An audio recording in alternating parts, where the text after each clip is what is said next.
Hi everyone, I've got Andrew Tan with me today, one of our performance media managers at Reef. And there's quite a lot of talk, pretty much all the time, about the use of automation and AI, machine learning.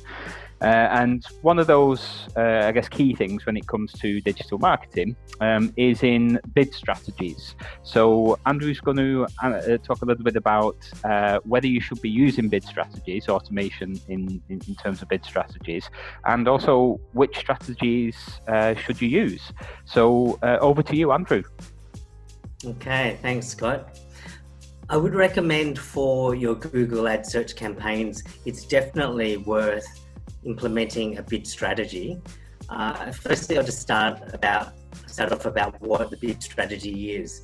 It's where Google Ads sets a bid for each and every option, and it depends on the time of day or day of week or device location that people are searching from.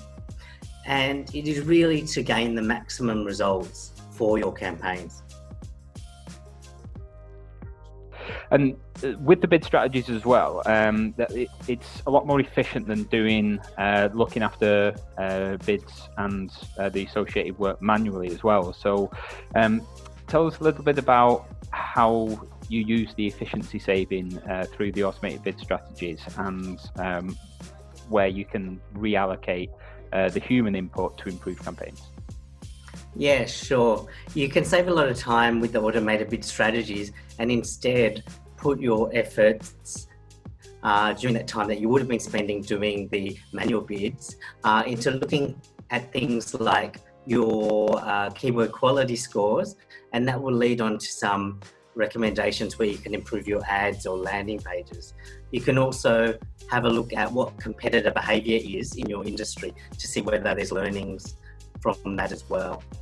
There's also things you can be doing like making sure you're using all the different ad types that are available and the ad extensions, and they're continually being revised.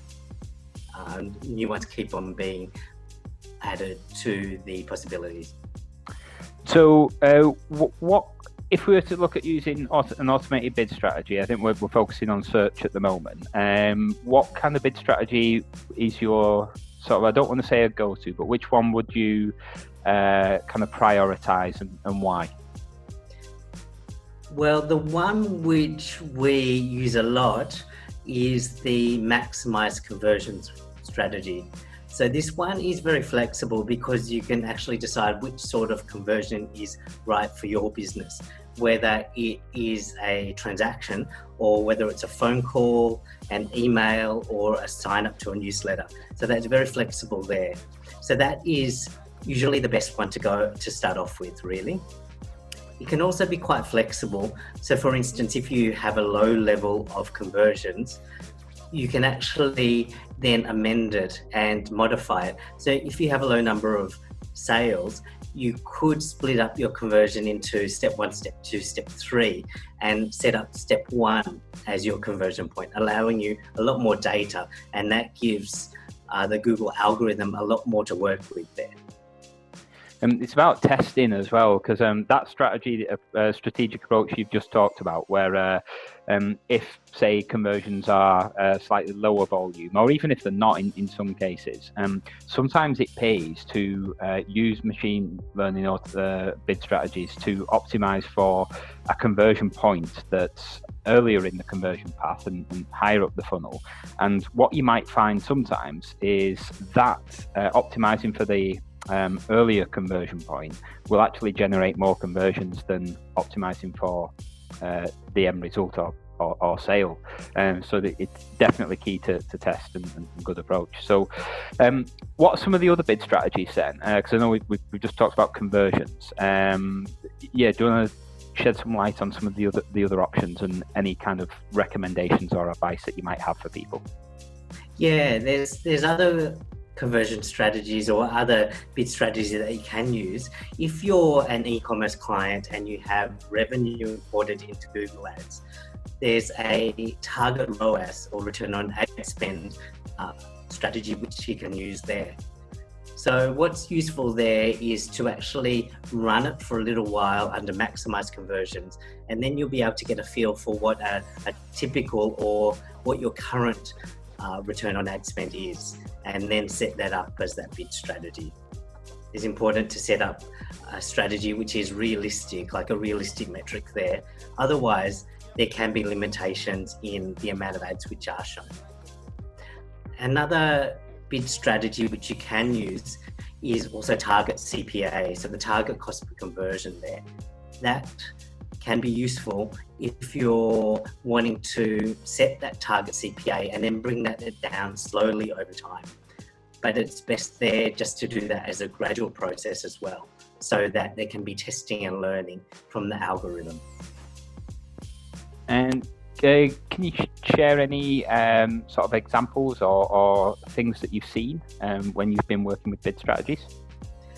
Yes, where I've seen the maximize conversions bid strategy implemented, it has brought down the cost per conversion down by around 20%. That's something which I've seen quite often. So I think it really is worth just implementing that. And then it's just a matter of having a look and seeing what results it's offering, and just to go from there. It's not a case of set and forget. It's really you set and then monitor. And any other sort of recommendations, best practices, anything else you want to share just before we close this call? One of the other things is just to make sure that you give the bid strategy a time to work. Typically, it's recommended that you give it a couple of weeks to learn. So then you can compare what happened before your bid strategy was implemented and then after the bid strategy as well. That's one recommendation.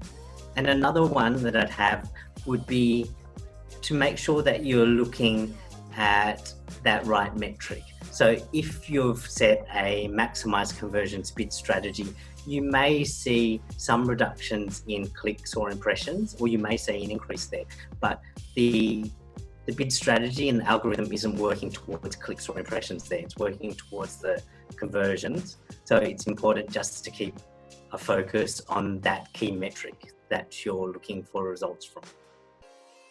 Great, thanks Andrew. So that kind of wraps up today's call. If you've got any questions, anything you'd like to see us cover in a future video, feel free to let us know.